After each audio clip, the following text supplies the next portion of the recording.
भारत के गैर कानूनी जेर तसल्लुत जम्मू और कश्मीर में एक बार फिर मासूम और बेगुनाह कश्मीरियों को हिरासत करने का सिलसिला तेज कर दिया गया है। वादी कश्मीर के मुख्तलिफ इलाकों जिनमें श्रीनगर, बांडीपुरा, बारामूला और कुपवाड़ा शामिल हैं में बेगुनाह कश्मीरी नौजवानों को गिरफ्तार किया जा रहा है। मुहासरे और तलाशी के दौरान कश्मीरियों के घरों में तोड़फोड़ और उनकी कीमती इमलाक को नुकसान पहुंचाने के अलावा कश्मीरी नौजवानों को अगवा करके गायब करने का सिलसिला मजीद तेज कर दिया गया है। अगस्त 2019 से अब तक 25,000 से जायद कश्मीरियों को गिरफ्तार किया जा चुका है। मोदी हुकूमत ये सब कश्मीरियों को भारत के गासिबाना कब्जे से आज़ादी और अपना हक के खुद इरादियत मांगने के मुतालबे की सजा के तौर पर कर रही है। पिछले 77 बरसों से भारत के गासिबाना कब्जे से आज़ादी के मुतालबे की पादाश में 6 लाख से जायद मासूम कश्मीरियों को शहीद किया जा चुका है। हजारों की तादाद में बेगुनाह कश्मीरियों को कैद में डाला गया है। लातादाद कश्मीरियों को तशद्दुद करके अपाहज बना दिया गया है।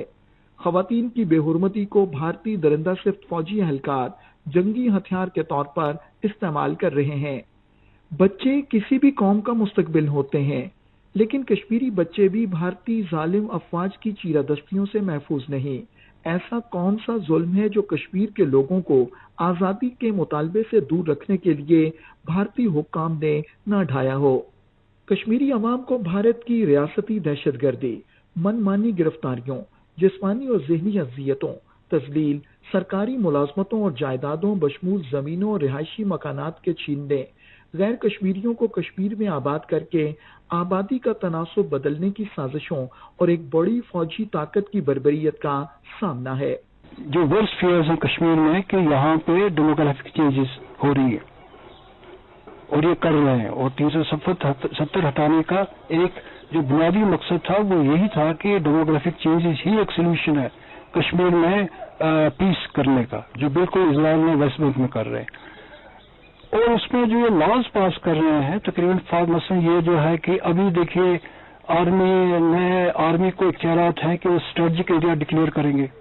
कोई भी एरिया जो है, अगर मेरा घर यहाँ पे है, अगर इसको आर्मी जो है स्ट्रेटेजिक एरिया डिक्लेयर करेगी, देन आपका कुछ नहीं है, स्टेट का कोई कंट्रोल नहीं है।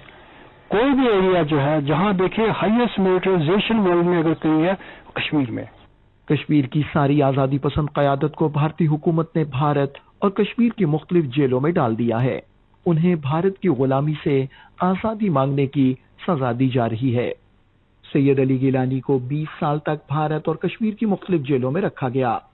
वो 2010 से 2022 अपनी शहादत तक 12 साल मुसलसल नजरबंद रहे। यासीन मलिक को 1994 से मुख्तलिफ मुकदमों और औकात में 15 साल कैद रखा गया। उन्हें मई 2022 में उम्र कैद की सजा सुनाई गई। मुसर्रत आलम भट्ट के खिलाफ 27 झूठे मुकदमात बनाए गए और उन्हें 17 साल कैद की सजा सुनाई गई। शब्बीर अहमद शाह ने जिंदगी के 35 साल कैदोबंद में गुजारे। नईम खान 2017 से कैद हैं। आसिया इंद्राबी, फहमीदा सूफी, नाहिदा नसरीन, अयास अकबर, शाहिदुल इस्लाम और हजारों की तादाद में कारकुनान को भारतीय जेलों और उकूबत खानों में कैद किया गया है। इंसानी हुकूक के मुहाफिज खुर्रम परवेज, सहाफी सज्जाद अहमद डार, आसिफ सुल्तान, सज्जाद गुल और सैकड़ों दूसरे सहाफी भारतीय बर्बरियत का शिकार हैं। हमारी सारी जो हुर्रियत की क़यादत है, उनको जेलों के अंदर उनको टॉर्चर किया जा रहा है, उनके खिलाफ जाली मुकदमे दर्ज करके उनको सजाएं सुनाई दी जा रही हैं। चाहे वो यासीन साहब का केस हो, चाहे वो शबीर शाह साहब हो, आसिया अंद्राबी साहिबा हो, सईद अली गिलानी साहब को हमने खो दिया, वो शहीद हो गए हाउस अरेस्ट के अंदर, और अशरफ सहराई साहब जो एक अजीम हुर्रियत के रहनुमा को शहीद कर दिया गया जम्मू की जेल के अंदर, उनको जहर दे दिया गया। कश्मीर के बहादुर अवाम एक बड़ी फौज के कहर का सामना कर रहे हैं, ताहम वो लगन, साबित कदमी और मिसाली जोशो जज्बे के साथ भारतीय मजालिम का मुकाबला कर रहे हैं।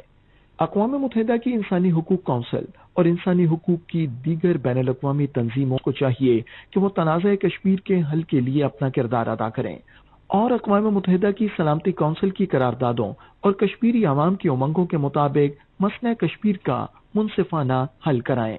एहसन इकबाल साहब, अब एक सवाल ऐसा है कि जो बनता तो फॉरेन मिनिस्टर से है, लेकिन क्योंकि हम आज अल्लामा इकबाल की बात कर रहे हैं, पाकिस्तान को वो आगे ले जाने की बात कर रहे हैं, उड़ान पाकिस्तान की बात कर रहे हैं, इसलिए मैं ये सवाल आपसे कर रहा हूँ।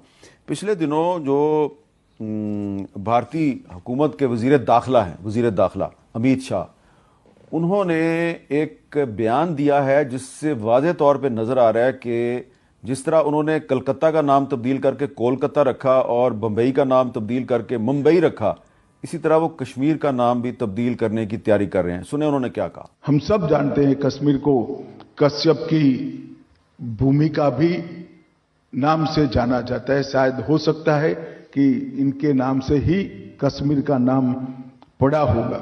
کشمیر بھارت کا اویبھاجیہ انگ پہلے بھی تھا، آج بھی ہے اور ہمیشہ کے لیے رہنا. یہ تو خیر پہلے بھی وہ کہتے رہے ہیں جی کہ کشمیر جو ہے وہ ہمارا اٹوٹ انگ ہے.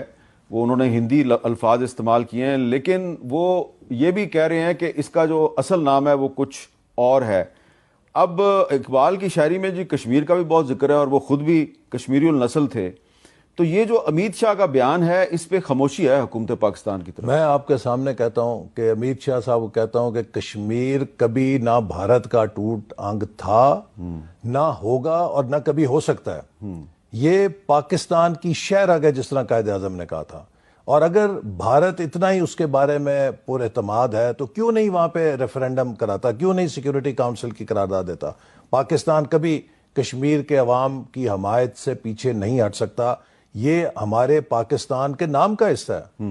پاکستان کے نام میں جو کاف کشمیر سے عبارت ہے کہ جی، تو اس لیے میں سمجھتا ہوں کہ یہ دو ٹوک الفاظ میں اس کو مسترد کرتا ہوں. اور کشمیر پہ جو غاصبانہ قبضہ 5 اگست 2019 کو ہوا، اس وقت کی حکومت نے مجرمانہ غفلت کی کہ اس پہ خاموشی اختیار کی. لیکن ہم یہ بات ہر بین الاقوامی فورم پہ وزیر خارجہ اور نائب وزیر اعظم نے کشمیر کو OIC کے اوپر اٹھایا، اس کو دوبارہ زندہ کیا.